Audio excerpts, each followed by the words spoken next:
अस्सलाम वालेकुम all dear aspirants. जी बच्चे, आज हमने डिस्कस करना है पास्ट पेपर। ठीक है, पोल साइंस का पास्ट पेपर है। क्वेश्चन नंबर 1 हम डिस्कस करेंगे। ठीक है, जिसमें हमने बताना है, एग्ज़ामिन करना है सोशल कंट्रैक्ट थ्योरी को। सोशल कंट्रैक्ट थ्योरी आपके माइंड में एक दो फिलोसफर्स आए होंगे सोशल कंट्रैक्ट वर्ड सुन के ही।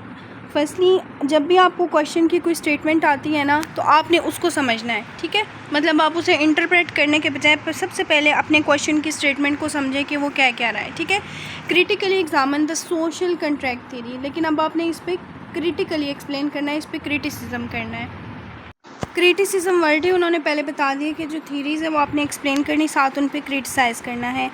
सबसे पहले आपको पता होना चाहिए सोशल कंट्रैक्ट का। मैं आपको नोट्स शो कर देती हूँ स्क्रीन पे, लेकिन उससे पहले मैं आप लोगों को जो कंसेप्ट देना चाह रही हूँ वो बहुत ज़्यादा इंपॉर्टेंट है। ठीक है, so what is social contract theory? माशरती मुआहदा। ठीक है, सोशल कंट्रैक्ट क्या है? माशरती मुआहदा। मुआहदा किन के दरमियान होता है? Between the individuals. ठीक है, ताकि वो अपनी जो लाइफ है वो अच्छे से गुजार सकें। ठीक है, और उनकी प्रोटेक्शन पॉसिबल हो सके। अब ये उन पर डिपेंड करता है कि वो अपनी आज़ादी जो है किसी सॉवरेन को देते हैं या किसी इदारे को देते हैं। ठीक है, तो सबसे पहले आपने इसमें ज़िक्र करना है थॉमस हॉब्स का। थॉमस हॉब्स जो है, इन्होंने सोशल कंट्रैक्ट की बात की थी। इनका टाइम पीरियड मेंशन है 1588 टू 1679। ठीक है, की वर्क लेवियथन इन्होंने बुक लिखी, काफ़ी फेमस हुई 1651 में।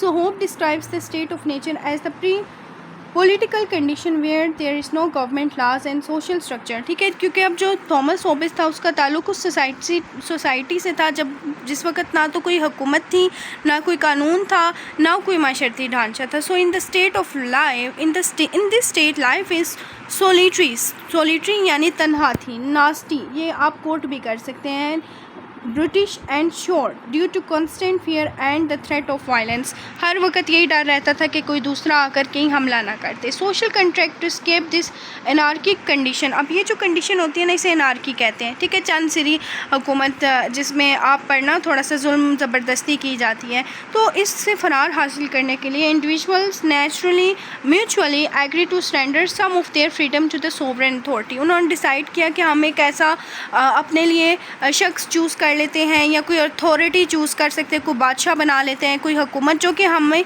हमारे लिए रिस्पॉन्सिबल हो। ठीक है, मतलब हमारे राइट्स को वो प्रोटेक्ट करे। तो ये किसका कंसेप्ट है? थॉमस हॉब्स का। थॉमस हॉब्स के कंसेप्ट में आप ये सब पढ़ते हैं। ठीक है, क्योंकि उस वक्त कोई कानून वगैरह कुछ भी नहीं था। The sovereign in return enforce laws and protect the people. अब वो सोवरेन उसके बदले में क्या करेगा? एक तो कानून बनाएगा, दूसरा ये कि उनके जो लॉज हैं उनको प्रोटेक्ट करेगा। ठीक है, लेकिन आपसे क्वेश्चन में कहा गया है कि आप इस पे क्रिटिसिज्म करें। क्रिटिसिज्म का मतलब होता है कि आप इसे ना क्रिटिसाइज़ करें, इसमें से खामियां तलाश करें।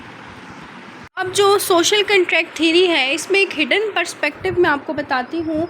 ये पता चलता है कि जो सोशल कंट्रैक्ट थ्योरी है ना, इसी ने ही आगे प्रमोट किया। जैसे कि जो कंट्रैक्ट था, थॉमस हॉब्स ने जो कंसेप्ट आपके सामने पेश किया है। ठीक है, तो इससे ये बात साबित होती है कि it is the foundation of modern democracy. ठीक है, हमें पता चलता है कि हमें एक कंसेंट की, गवर्नेंस की, लॉ की, अकाउंटेबिलिटी ऑफ रूलर्स की ज़रूरत है। तो जदीद हमें जमहूरी सोसाइटी में ये एक अहम प्रिंसिपल लगता है। ठीक है, इसके क्रिटिसिज्म में आप ये लिख सकते हैं।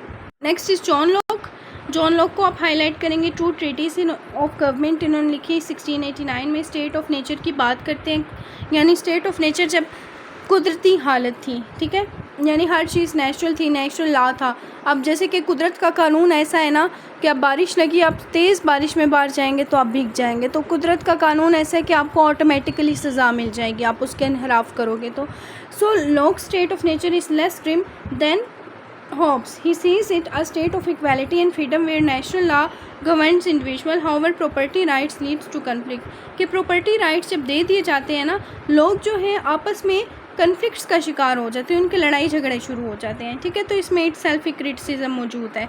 तो social contract Locke argued state individual consent to form a government to protect their natural life rights liberty. मतलब अब लोगों ने क्या करना है, लोग तो चाहते हैं उनको ज़िंदगी की आज़ादी मिले। ठीक है, आज़ादी उन्हें जायदाद की मिले। The government authority is conditional on protecting these rights. ठीक है, तो गवर्नमेंट अथॉरिटीज़ जो है वो इसके लिए रिस्पॉन्सिबल है। Unlike Hobbes, lock advocate for a government with limited power. ठीक है, अब जो होब्स की तरह लोग भी ये कहता है जो गवर्नमेंट है ना उसके पास जो इख्तियारात हैं वो लिमिटेड हो।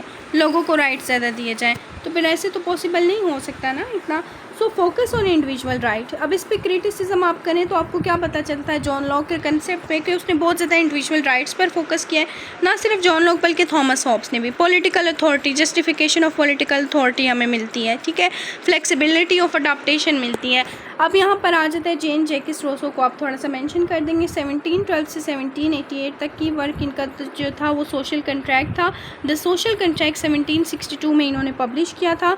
स्टेट ऑफ नेचर की बात करते हैं। Rousseau view that the state of nature as a peaceful time where humans lived solitary simple lifes. के इंसान जो था, अगर बिल्कुल पास की बात करें, जब सोसाइटी मतलब जब माशरा वजूद में है तो इंसान तन्हा था, सादा ज़िंदगी गुजारा था। However the development of private property mark the beginning of social inequality. ठीक है, लोगों ने जब अपनी अपनी ज़ाती जायदाद रखी ना तो उनके अंदर एक खुदगर्जी का अमल आ गया। The corruption of human nature, इसी के तहत जो है सोशल कंट्रैक्ट की अब हम एक हवाला दें तो सोशल कंट्रैक्ट जो था वो रोसो के अकॉर्डिंग जनरल विल था, यानी मंशा आम लोग जो मतलब सब लोग एक बात पर इक्वली एग्री हो गए हैं कि हमने अपने राइट्स जो है फ़लाँ शख्स को फ़लाँ इदारे को दे दिया, वो हमारे राइट्स पूरे कर बदले में हम पे हुक्मरानी करें। ठीक है, so Rousseau propose that individual form a collective general will through the social contract and like लोग Rousseau believe that individual should give up all the rights to the community as a whole to form a true collective society. यानी अगर एक true collective society चाहिए ना तो अपने तमाम rights जो हैं